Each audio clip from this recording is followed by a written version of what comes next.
Acharam aí Mateus capítulo 8, vamos ler do verso 5 ao 13.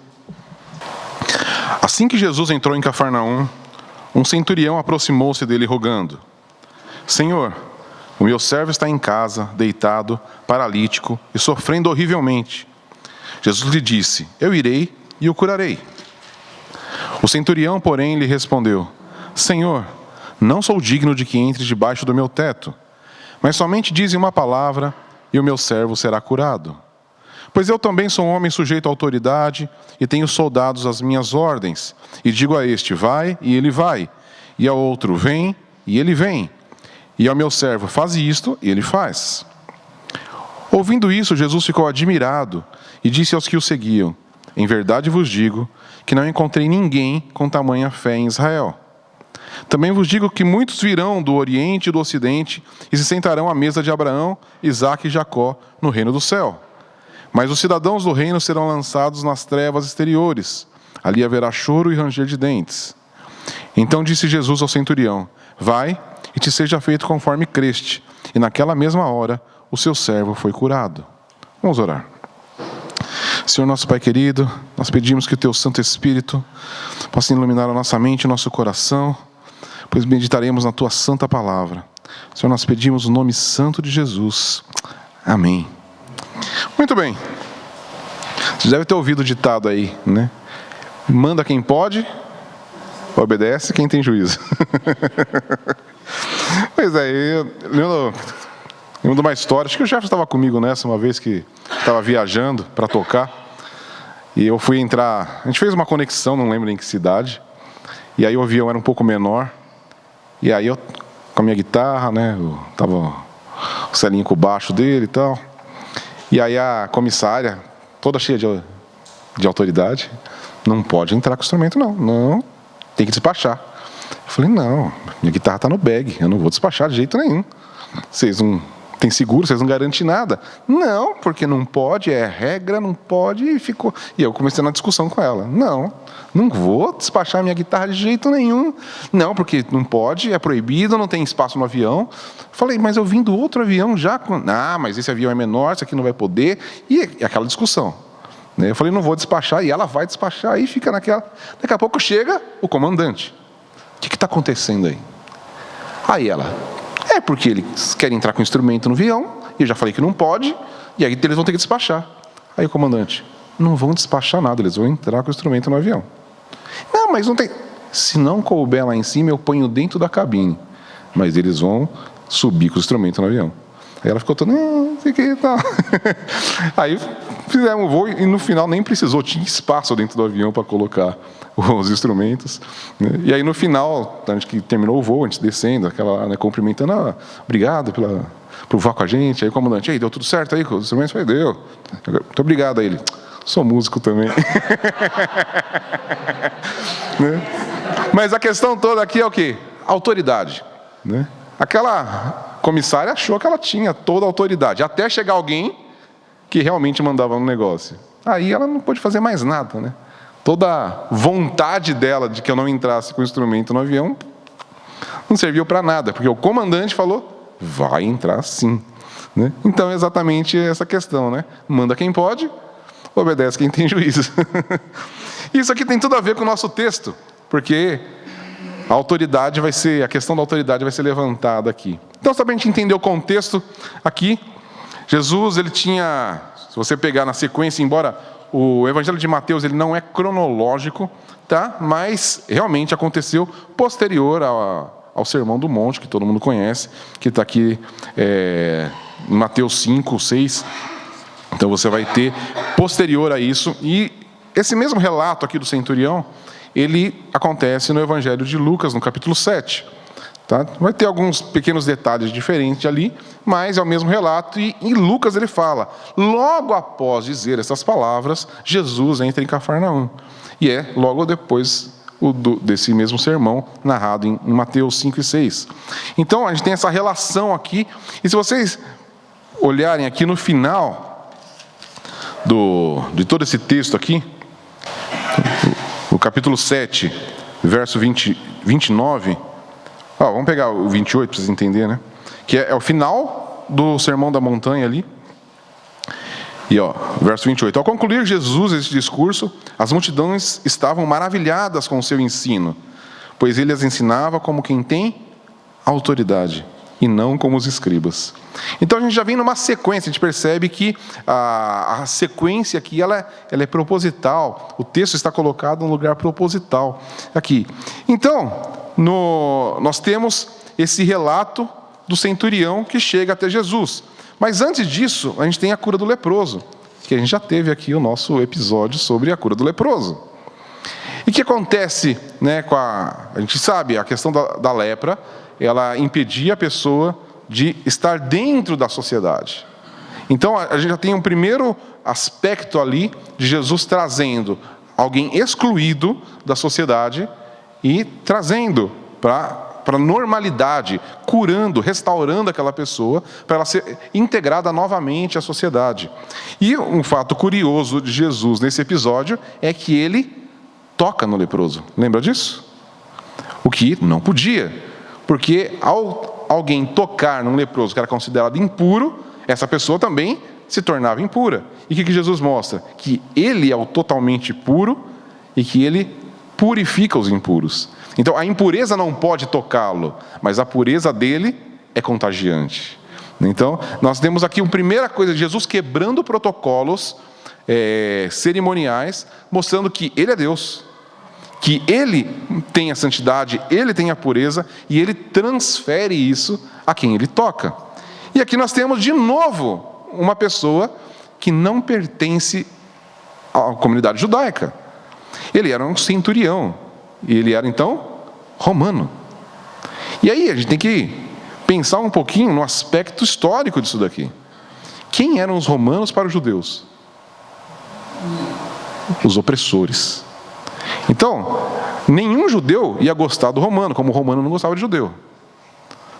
E se a gente vasculhar um pouquinho a história, porque a gente sabe que o Império Romano foi se estendendo para todo quanto é lado, ele dominou toda a Europa, Ásia, ali, Oriente. E os próprios romanos odiavam estar ali na Judéia. Eles preferiam estar em outro lugar muito mais legal do que lá. Então, se você, até em filmes você vai ver isso, eles não gostavam de estar ali. Então, já para um romano estar trabalhando como um centurião ali na Judéia, é porque ele já não tinha... Ele podia estar em Roma, mas não, ele estava lá na Judéia. Então ele já não gostava de estar ali, ele não gostava dos judeus. O judeu não gostava dele porque ele era o opressor. Então existe um conflito étnico ali muito forte. E aí nós temos aqui um relato de um romano agora chegando em Jesus. O seu episódio é inédito nos evangelhos, não tinha acontecido até então. A gente só tinha judeus, leprosos, depois a gente vai ter a mulher cirofenícia, a gente vai começar a ter alguns gentios, a mulher samaritana lá em João 4, que vão se aproximar de Jesus. E agora nós temos um romano, e ele chega com um pedido, porque ele tem um servo que está doente. Tá? E aqui já é interessante a gente pensar um pouquinho sobre esse centurião. Ele é um romano, mas ele é um romano um pouquinho diferente. Porque se você pensar, quem seria o servo de um centurião romano? Um judeu, concorda? Então, é um romano, centurião, então ele é um líder ali do exército romano, e que se preocupa com o seu servo judeu. E a gente fala, nossa, mas esse cara então é um cara muito legal. A gente tem que entender um pouquinho dele. Aqui em Mateus, a gente não tem tanto informação sobre quem é centurião. Mas lá em Lucas, Lucas 7, se você depois você pode dar uma lida no texto, ele vai dar alguns detalhes sobre esse centurião. E aí, porque o relato está um pouquinho diferente, e aí muitos acham que existe uma contradição. Porque aqui em Mateus, fala que o centurião chegou e falou com Jesus. Se você ler lá o Evangelho de Lucas, vai falar que alguns judeus foram enviados pelo centurião para falar com Jesus. Aí você fala, então, está errado. Tem contradição aí na Bíblia. Mas não. E aí os estudiosos, os intérpretes, eles entendem que talvez nem mesmo em Mateus tenha sido pessoalmente que o centurião falou ali pessoalmente com Jesus. mas que ele estava próximo, mas ele não chegou e falou com Jesus, e ele enviou alguns emissários. Tá? A questão é que, não importa se foi com emissário ou não, ele se dirigiu a Jesus, ele fez um pedido a Jesus. Tá? Então, isso que é importante. Ele se aproximou, de certa maneira, de Jesus, sendo ele pessoalmente ou enviando um emissário. Mas lá em Lucas, vai falar que quando os judeus chegam para Jesus e falam, tem um centurião lá, o servo dele está doente, ele está pedindo para fazer alguma coisa. Ele é um cara legal, ele ama o nosso povo, ele inclusive construiu uma sinagoga para a gente.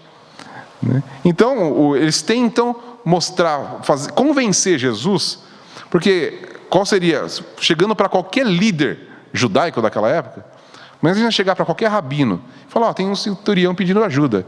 Ele que se lasque. Quem mandou ele vir aqui oprimir a gente? Qualquer liderança judaica ia pensar dessa maneira. Então, pensa no judeu chegando para Jesus, tem um centurião ali pedindo ajuda, mas ele é um cara legal, hein? Começa a mostrar as credenciais desse centurião, como se isso fosse fazer diferença para Jesus. Como se Jesus, já que ele construiu uma sinagoga, então eu vou atender. E acho que é por isso que em Mateus, ele simplesmente omite essas informações.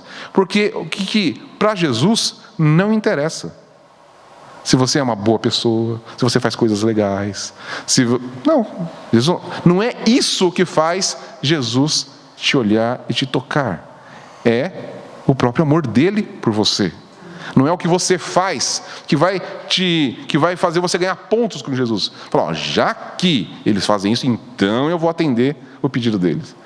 Não é assim que funciona com Jesus. A gente vai ver em todos os lugares, todos os milagres de Jesus. Nunca teve essa, Jesus. Mas como que está a sua vida?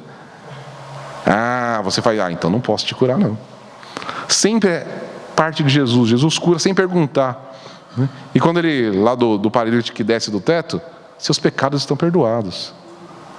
Ele cura os pecados sem o cara pedir perdão pelos pecados. Ele perdoa. Por quê? Porque ele é Deus. E ele vai até as pessoas. Quando a gente viu do enfermo ali no tanque de Betesda, do paralítico no tanque de Betesda, o que é? Ele estava lá. Ele nem chegou em Jesus, ele não pediu para Jesus. Jesus chega até ele. Então, a gente vê que é sempre uma ação do próprio Deus vindo até nós, e não de nós procurando Deus. Aqui no caso ele procurou, mas não é porque ele teve que fazer alguma coisa para ser atendido por Jesus. Não, Jesus decidiu que ia atender esse pedido. Mas muito bem, só para chegar nesse ponto aqui.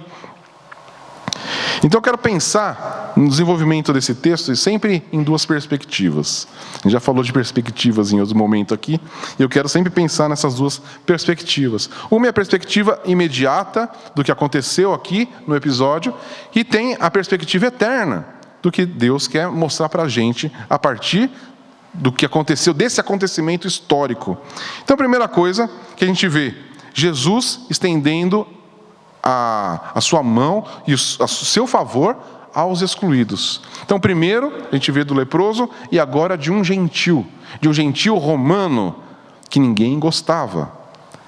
E aí isso tem um momento específico ali, é um cumprimento das profecias de que os gentios seriam alcançados pela graça do Senhor.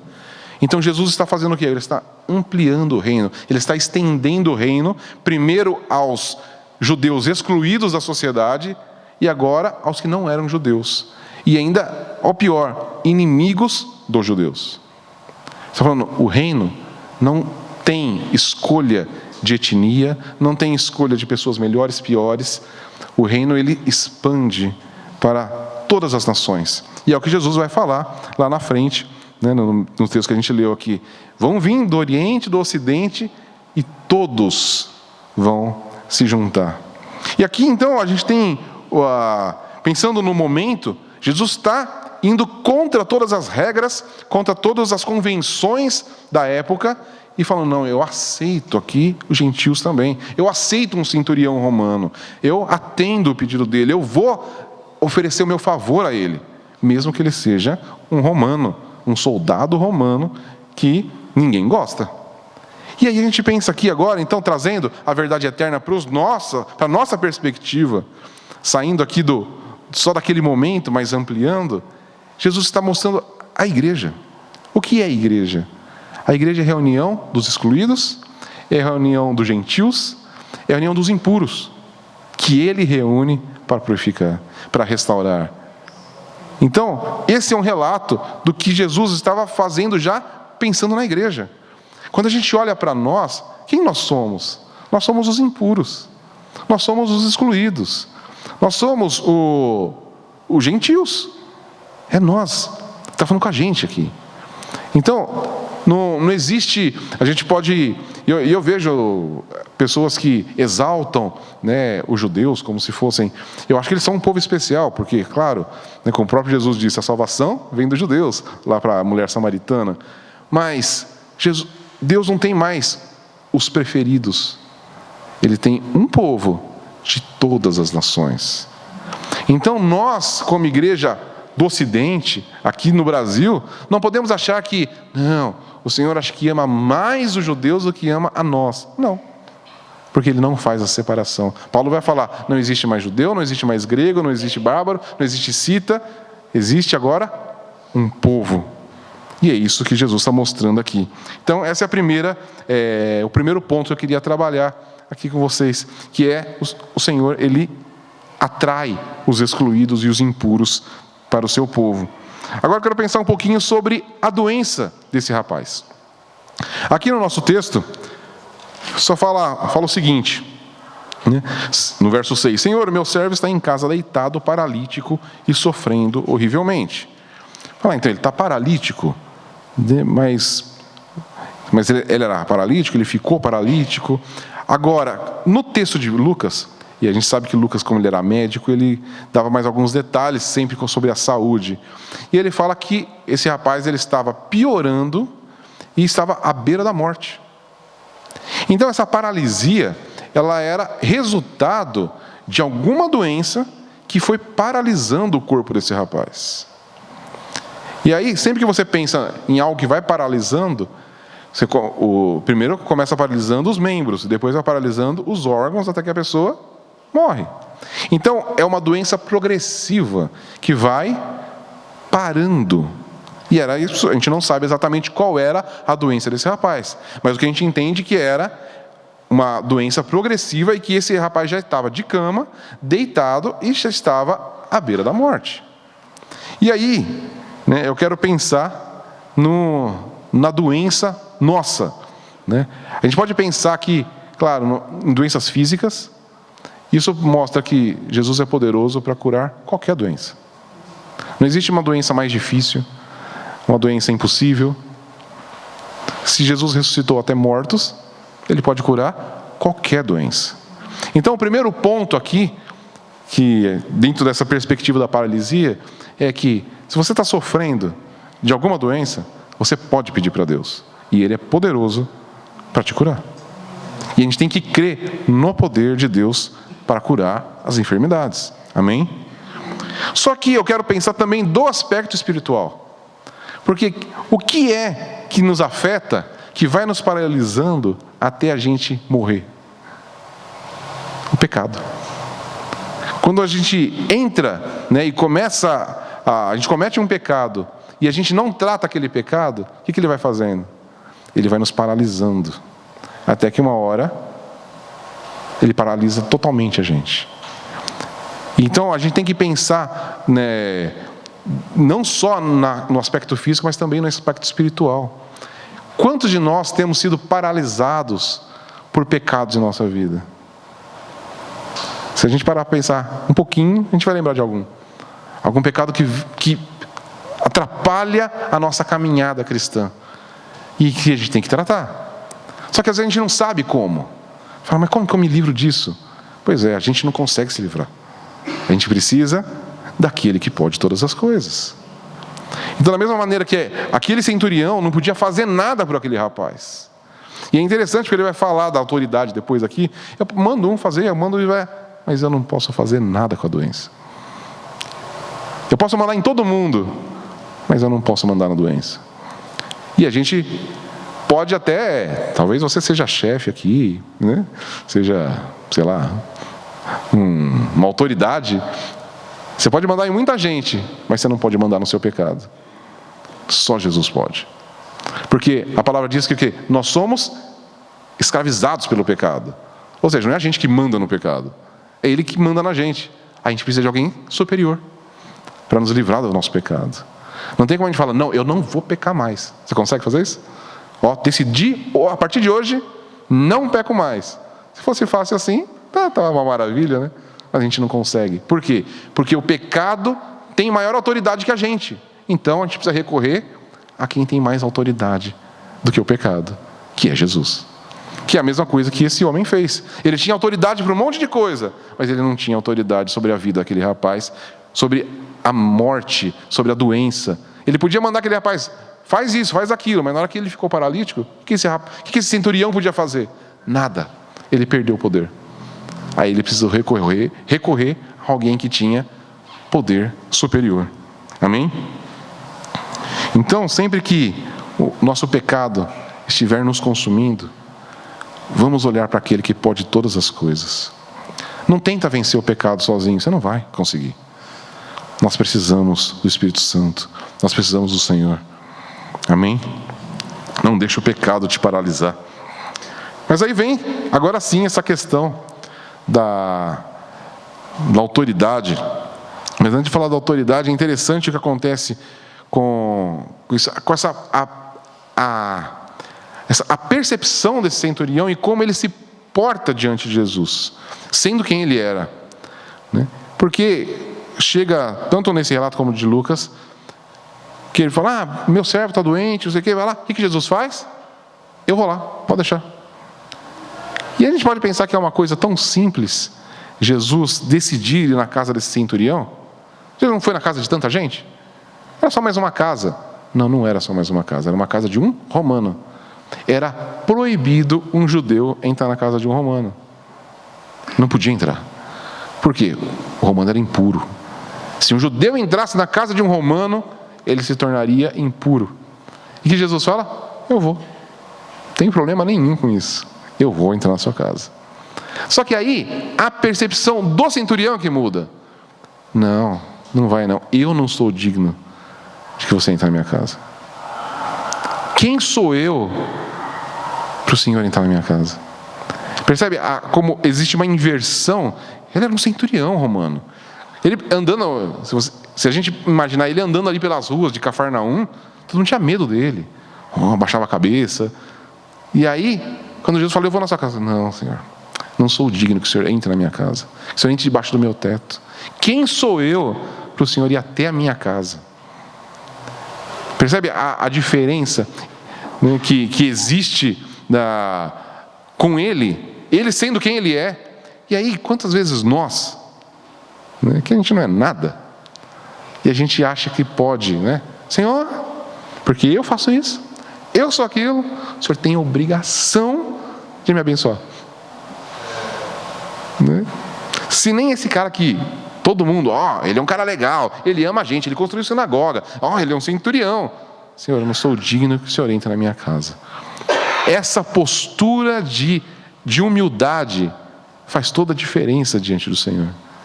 Não porque vai aumentar o poder de Deus, se a gente se humilhar diante dele. Não, Ele é Deus. Ele é todo-poderoso. Ele é imutável. Mas o que vai mudar? A gente. Porque é muito diferente quando a gente chega diante de Deus achando que a gente é alguma coisa. Mas quando a gente chega diante de Deus sabendo o quão falho nós somos, o quão fraco nós somos, aí a gente consegue perceber o poder de Deus. Porque Deus, ele não tenta ficar provando para a gente o poder dele. Ele é todo poderoso. Ele não precisa provar nada para a gente. Senhor, me prova que o Senhor é todo poderoso. Ele não precisa provar isso. Ele se declara, eu sou. Né? O que ele disse para Moisés, eu sou. Vai lá e fala que o eu sou te enviou. Eu sou. Eu sou. Eu não preciso fazer nada para provar. Mas eu faço porque eu quero. Porque eu quero estender o meu favor. Então, quando a gente chega diante de Deus com uma petição por qualquer coisa, seja pelo nosso pecado, seja por uma doença, problema qualquer que seja, sempre que nos achegamos diante de Deus, temos que nos achegar com essa postura.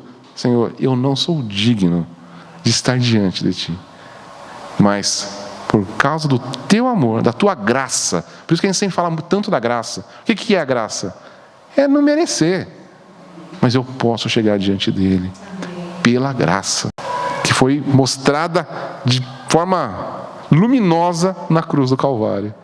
Jesus entregou a sua vida para que nós tivéssemos livre acesso ao Senhor, para que agora sim Ele entrasse na nossa casa, entrasse na nossa vida, entrasse na nossa história, por causa do sacrifício de Jesus. Amém? Mas aí então, esse homem fala: não, Senhor, eu não sou digno que o Senhor vai na minha casa. Basta uma palavra e meu servo vai ficar curado. Aí ele vai falar, aqui ó, né, no verso 9: pois eu também sou homem sujeito à autoridade. Isso aqui é interessante que ele fala: eu sou sujeito à autoridade e tenho soldados às minhas ordens, e digo a este vai e ele vai, ao outro vem e ele vem, e ao meu servo faz, isso ele faz. Então, Senhor, eu que sou sujeito à autoridade, tem um monte de gente debaixo de mim, que eu falo, vai para lá e ele vai, faz isso e ele faz. E é interessante porque ele põe, eu digo vai e ele vai, sem questionar, porque ele tem que me obedecer. Você imagina um soldado, né, um capitão, qualquer coisa, hoje chega, o soldado, vai até ali. Ah, não estou afim não. O que acontece com esse soldado? Vai para solitária. Não tem essa opção, né? No meio militar não existe isso. Ah, não estou afim, estou cansado. Ah, manda outro. Não, se eu digo vai, ele vai. Por quê?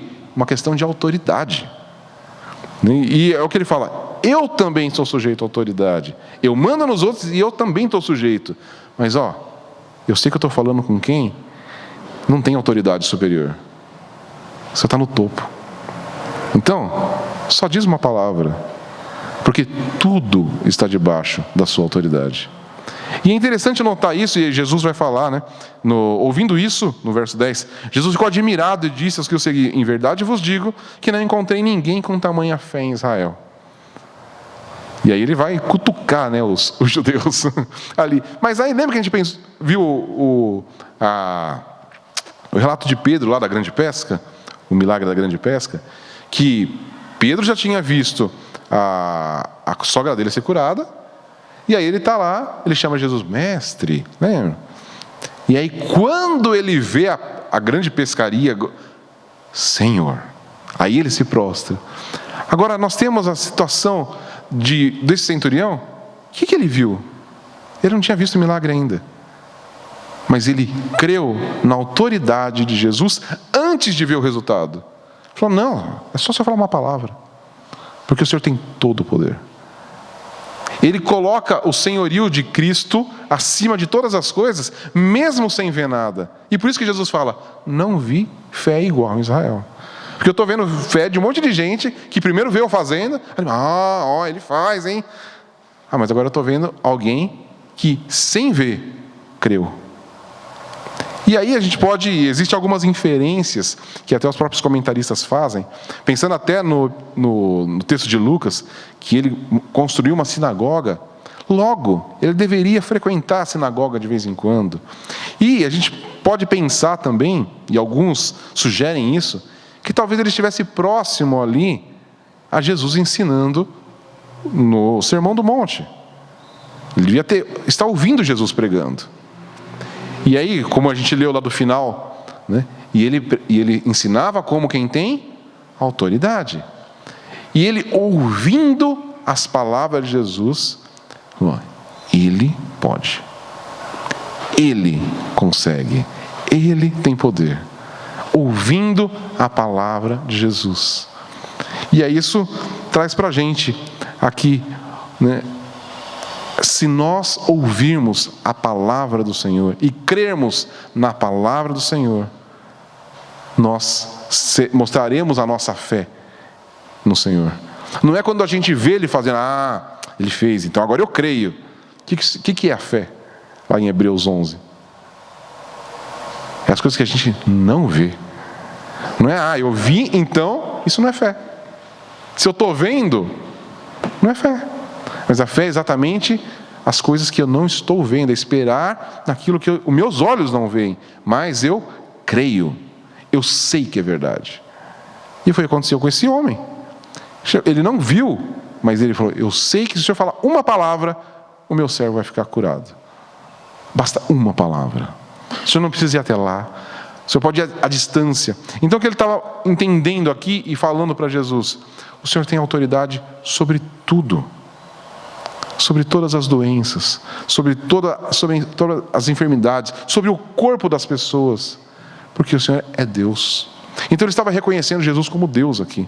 Porque quem tem poder para curar dessa maneira?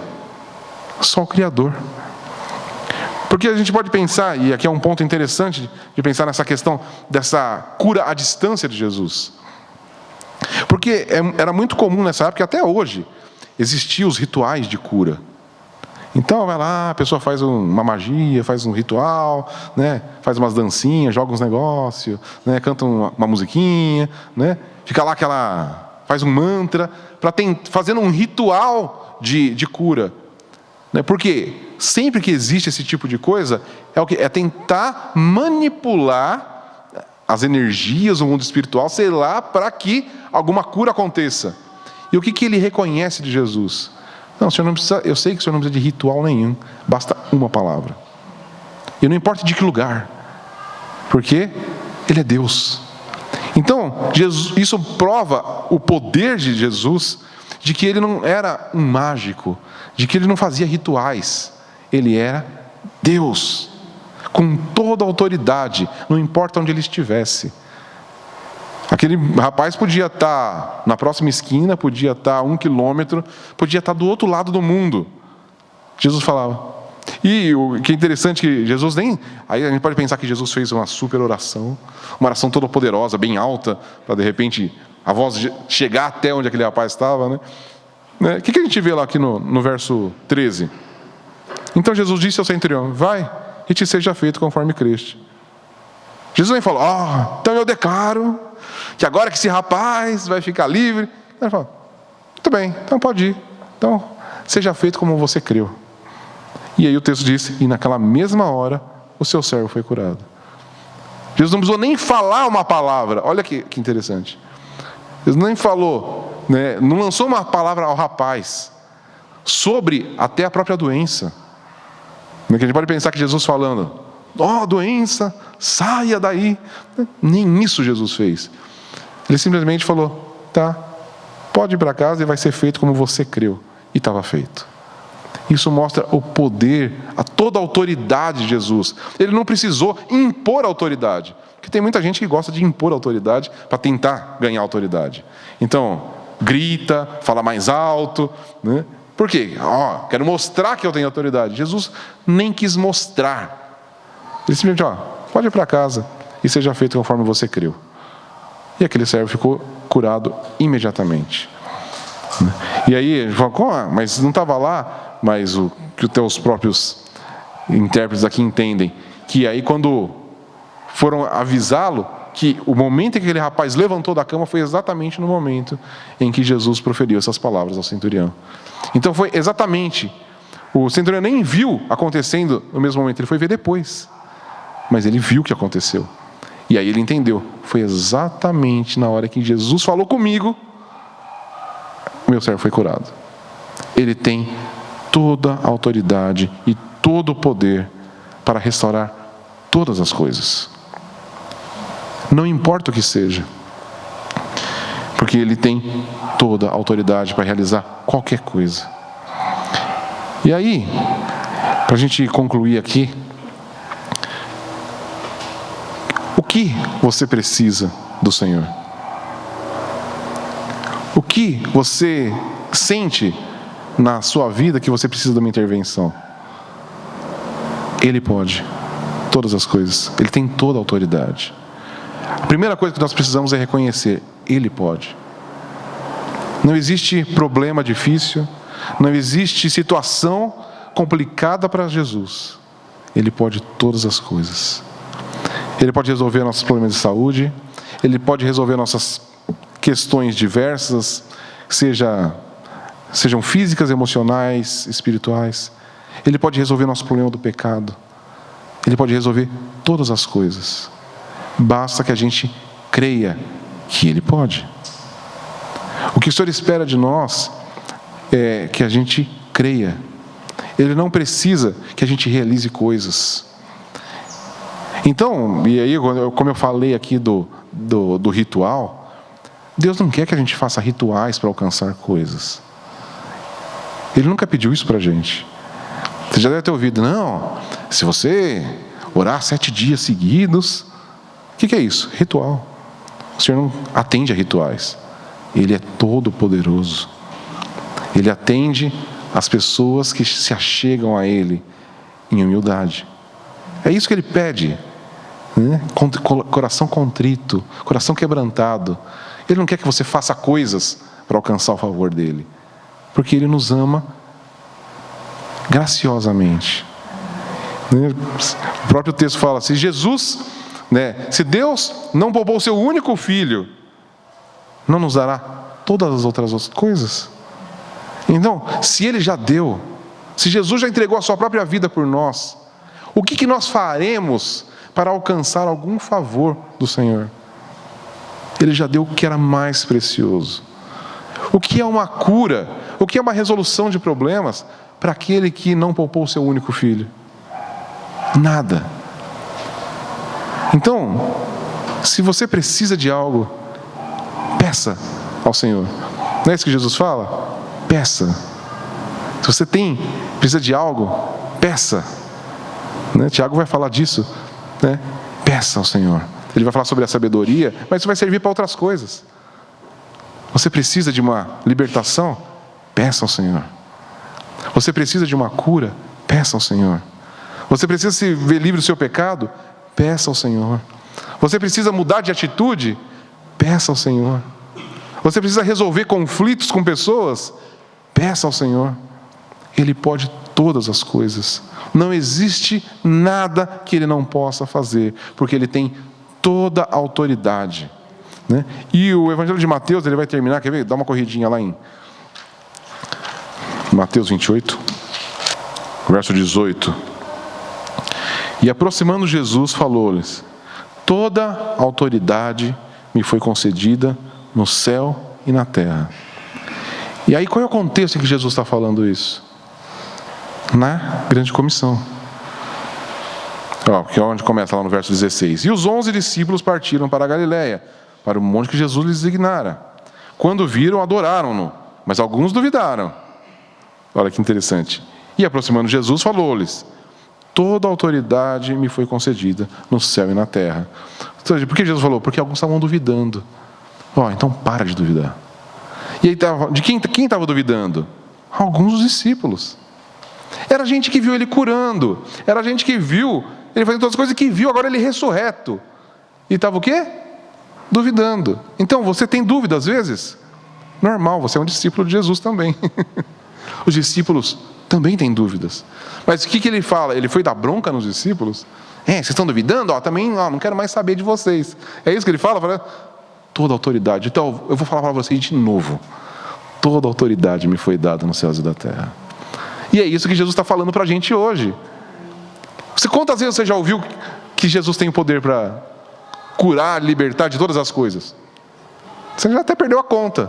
Mas o que acontece com a gente? Às vezes a gente duvida. Por quê? Porque a gente é homem, a gente é falho.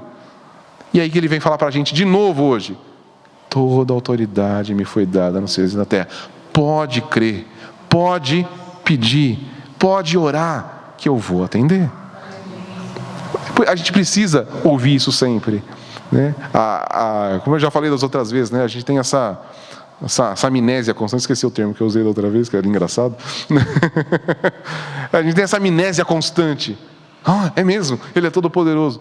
E por isso que Ele fica repetindo para a gente o tempo todo, porque a gente esquece. A gente começa a duvidar. A gente ouve aqui às vezes a pregação no domingo, só que na segunda-feira a gente vai para o trabalho, a gente encontra pessoas que não creem, que vão colocar em xeque a nossa fé. As próprias situações colocam a nossa fé em xeque. E aí a gente começa a vacilar. E aí o Senhor vem: vou falar de novo para vocês. Toda autoridade me foi dada. Eu posso todas as coisas. Ele quer ficar lembrando a gente o tempo todo de que Ele é todo-poderoso. Então, hoje é mais um lembrete do Senhor para você, para mim e para você. Todo poder está nas mãos do Senhor. Ele pode todas as coisas. E aí, a conclusão aqui, depois de Jesus falar isso, portanto, então ide e fazei discípulos de todas, a gente até leu isso já na IBD, né? De todas as nações, batizando em nome do Pai, do Filho e do Espírito Santo, ensinando-lhes a obedecer todas as coisas que vos ordenei. E eu estou convosco todos os dias até o final dos tempos. E olha que interessante, né? A obedecer todas as coisas que eu vos ordenei, porque Ele tem toda a autoridade. Então, cabe a nós também obedecer. Quer dizer, às vezes, não, o Senhor tem poder para mandar minha doença embora, eu creio.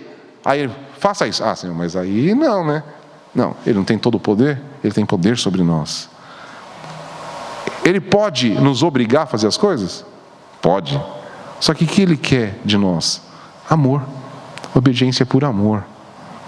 Ele poderia fazer com a gente o que Ele quisesse. Mas o que Ele decidiu? Nos atrair e falar, anda comigo, faça isso. Para a gente ouvir a palavra dEle e obedecer por amor. Porque o Senhor não quer, Ele não quer servos. O que Ele quer? Amigos. Ele falou, não chama vocês de servos, chama vocês de amigos. Então, é isso que o Senhor pede para nós. Então, reconhecer a autoridade de Jesus tem esses dois lados. Tem o que Ele pode fazer por mim. Ele pode restaurar a minha casa, a minha família, meu físico, o que quer que seja. Mas, em contrapartida, Ele é todo poderoso. Ele tem autoridade. Logo, se eu tenho juízo, eu obedeço.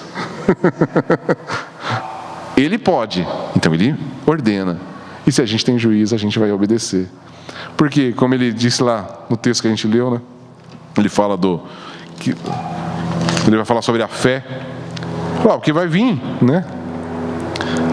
Ele fala muito, digo que, no verso 11, virão do Oriente, do Ocidente, se sentarão à mesa de Abraão, Isaque e Jacó no reino do céu. Mas os cidadãos desse reino serão lançados nas trevas exteriores. Ali haverá choro e ranger de dentes. Ele está falando dos próprios judeus ali, não é o povo escolhido? É por quê? Porque não creram, não obedeceram. Primeiro, não reconheceram a autoridade de Jesus, logo vão perecer. Então o que Jesus está falando para a gente? Eu tenho toda a autoridade. Inclusive eu posso lançar no inferno ou no reino dos céus, quem eu quiser. E aí, você vai se sujeitar ou não? Percebe? Como Deus Ele mostra para a gente os dois lados. Ele mostra que Ele pode fazer tudo por nós. E Ele fala, e aí, você vai se sujeitar ou não? Você vai querer brigar comigo? Você vai querer discutir comigo? Impor a sua vontade sobre mim? Não. E aí, então a gente tem esses dois lados. Vamos crer que Ele pode todas as coisas. Como eu falei antes, se você tem algo que você necessita do Senhor, você pode chegar diante dEle. Mas chegue com Ele, diante dEle em humildade e obedeça a sua palavra. Amém? Era isso que eu queria dividir com vocês, então. Queria orar com vocês exatamente nesses dois aspectos, nessas duas perspectivas. Primeiro, vamos levantar as nossas petições ao Senhor. Você sabe o que você está precisando. E esse é o momento de você chegar diante do Senhor e falar, Senhor, basta uma palavra tua e essa situação vai resolver. E aí a gente quer um segundo momento. A gente vai colocar a gente diante dele e falar, Senhor, eu quero obedecer. Eu quero me render à tua autoridade. Eu não quero só colocar as coisas que estão me afligindo debaixo da sua autoridade. Eu quero estar debaixo da tua autoridade. Eu quero obedecer a tua palavra. Basta uma palavra e as coisas acontecem. Eu vou me atentar à tua palavra e eu quero obedecer a tua palavra. Amém? Vamos orar nessas duas perspectivas. Senhor, nosso Pai querido, nós meditamos na tua palavra e o Senhor falou com a gente. Senhor, e como vimos aqui, então, em primeiro lugar, queremos já chegar a Ti, sabendo que o Senhor tem todo o poder e toda a autoridade para resolver todas as questões concernentes à nossa vida. Senhor, nós estamos aqui reunidos como igreja e pessoas que vivem neste mundo caótico. Senhor, e cada um aqui tem as suas dificuldades, os seus problemas, os seus conflitos e anseios. O Senhor, melhor do que ninguém, sabe o que cada um aqui precisa. Nós temos pessoas que estão precisando de um toque no seu corpo para a restauração de doenças. Nós temos pessoas que estão precisando de um toque para a restauração de aspectos emocionais. Nós temos pessoas que estão com conflitos, talvez conjugais, familiares. Pessoas com problemas no trabalho. Pessoas com dificuldades diversas. Senhor, nós somos o Teu povo e nós humildemente nos achegamos diante de Ti e falamos: Senhor, a gente não pode lidar com isso. A gente não tem poder para resolver essas situações. Por isso chegamos diante de Ti e falamos: Senhor, basta uma palavra Tua e o Senhor pode resolver o nosso problema. O Senhor pode trazer cura, o Senhor pode trazer libertação, restauração. Senhor, também colocamos diante de Ti o nosso pecado, sabendo que a gente não pode lidar com ele. A gente precisa do Senhor. Senhor, o pecado que vem nos paralisando,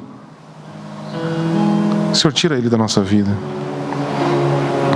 Mostra pra gente o que a gente precisa ser transformado. E sim, Senhor, o Senhor tem toda a autoridade e nós queremos Te obedecer. Mostra para nós, Senhor, o caminho que nós devemos andar. Mostra como devemos nos colocar e nos portar nesse mundo. Porque nós somos Tuas criaturas, comprados e principalmente comprados pelo precioso sangue de Jesus Cristo.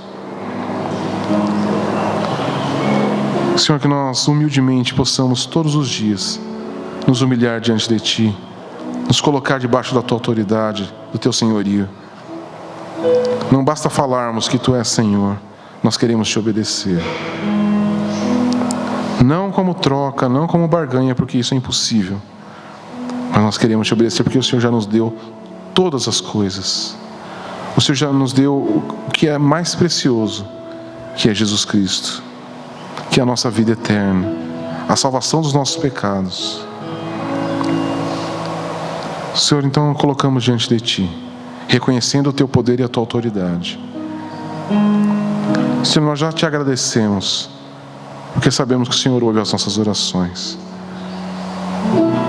Porque sabemos que, enquanto oramos, o Senhor tem agido. O Senhor está realizando os milagres na nossa vida. E nós Te louvamos e Te exaltamos. No nome santo de Jesus. Amém.